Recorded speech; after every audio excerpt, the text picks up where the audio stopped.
walitabiri kuwa atazaliwa. Sasa amezaliwa Mwokozi Yesu.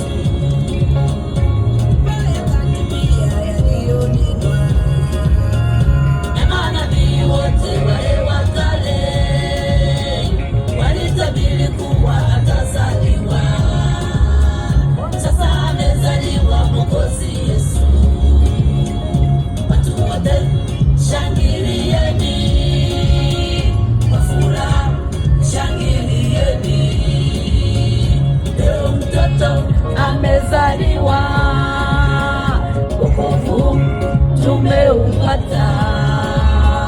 Watu wote shangilieni, kwa furaha shangilieni, leo mtoto amezaliwa, wokovu tumeupata.